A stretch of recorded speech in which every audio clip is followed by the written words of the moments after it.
Bonjour, bienvenue sur Baudin Prof TV. Alors, dans cette vidéo, nous allons aborder les circuits de distribution et plus particulièrement un circuit qui est très en vogue actuellement, qu'est-ce que c'est que ça? Non, c'est pas le court-circuit, ce sera le circuit court. Et commençons par les différents circuits de distribution. Nous allons aller assez vite là-dessus. Le premier, c'est le circuit traditionnel. Vous le connaissez tous quand vous allez faire vos courses dans la grande distribution. Donc, on a des producteurs qui passent par une entreprise d'expédition de leurs marchandises pour aller livrer un grossiste ou centrale d'achat qui va revendre donc à un supermarché ou un commerçant et qui va lui revendre à un client. Donc on voit que là, il y a beaucoup d'intermédiaires, ça veut dire que chacun va vouloir gagner sa vie, prendre des marges, et si l'on veut qu'à la fin, le consommateur ait un prix acceptable, il va falloir que certains fassent des efforts sur leur prix, et c'est souvent le producteur qui se retrouve seul face à l'ensemble, qui va devoir faire des efforts, d'où par moment des ventes à perte. Il y a un certain nombre d'émissions qui parlent de tout ça. Alors pour ne pas être dans ce circuit traditionnel, nous allons avoir une autre possibilité, c'est ce qu'on appelle le circuit court. On a toujours notre producteur qui va revendre à un vendeur et qui va vendre, lui, au consommateur. Et là, on voit qu'il y a moins d'intermédiaires, donc chacun va pouvoir être mieux rémunéré, en particulier le producteur, et on peut même arriver à ce que les prix soient très acceptables par le consommateur.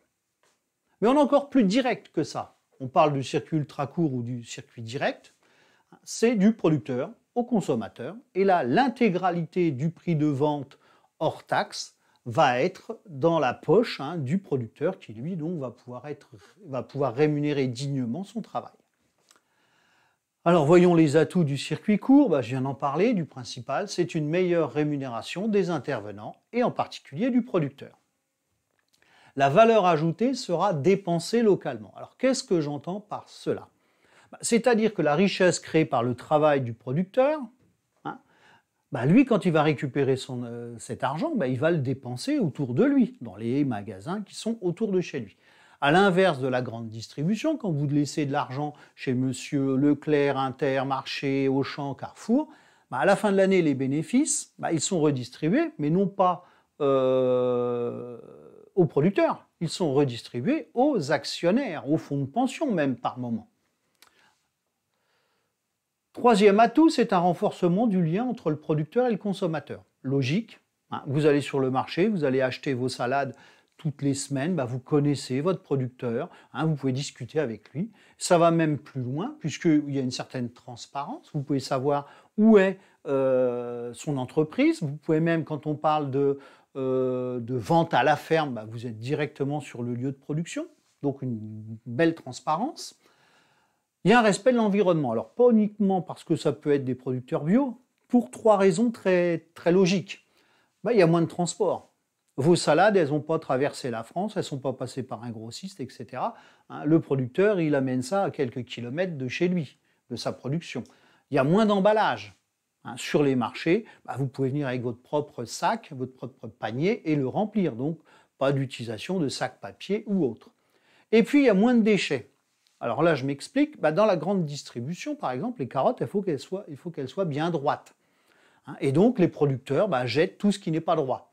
Alors que dans le circuit court, le producteur qui va vendre sur les marchés et le consommateur, il s'en fiche que la carotte ne soit pas droite, donc moins de déchets.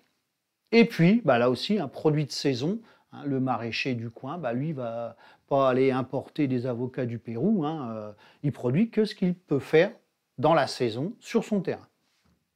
Alors, il y a quand même quelques freins au circuit court, principalement pour le producteur. Le producteur, lui, il a un double métier. Il est maraîcher, mais il est aussi vendeur. Et donc, ça va prendre du temps. Le temps pour le maraîchage, mais aussi le temps de la vente. Et donc, ça va limiter sa distribution, tout compte fait.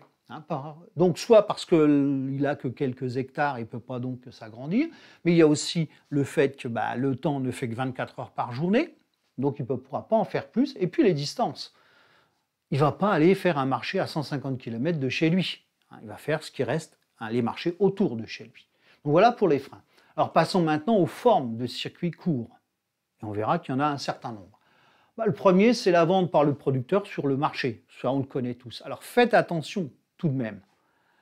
Sur les marchés, il n'y a pas que des producteurs, il y a aussi des revendeurs. Alors à quoi voit-on la différence? C'est très simple, hein. Le producteur, il a des produits de saison. Le revendeur, vous retrouvez la même chose que ce que vous avez en supermarché, hein. C'est-à-dire qu'il a de tout, hein. Et donc lui, il fait plutôt partie du circuit traditionnel et pas du circuit court, puisqu'il passe par des grossistes et autres. Il y a la vente dans les magasins de producteurs, hein. Il y en a à peu près maintenant 300 en France, de producteurs qui se sont réunis. Et il y a même en gestation, hein, un certain nombre de supermarchés de producteurs qui vont se mettre en place. Nous avons aussi les ventes à la ferme.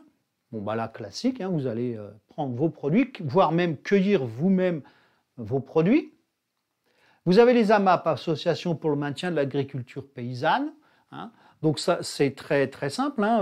Il y en a 3000 en France actuellement, hein. C'est-à-dire que vous faites un abonnement à votre maraîcher et toutes les semaines, il vous propose, hein, un panier de légumes, hein, que vous devrez donc cuisiner avec des produits de saison. Il y a les drives fermiers qui sont pas loin de la map, hein, sauf que là, on passe par un site internet pour pouvoir être livré. Hein, ce n'est pas un abonnement, donc là, vous prenez par rapport à ce qui est proposé, ce que vous avez envie. L'inconvénient de la map, c'est que vous ne prenez pas ce que vous avez envie. C'est le producteur qui choisit par rapport à sa production. Voilà, j'en ai terminé avec ce circuit court et pas ce court-circuit, parce qu'en électricité, ce n'est pas dans mes compétences. Donc si vous avez aimé cette vidéo, n'hésitez pas à vous abonner à la chaîne et à liker. Merci, au revoir.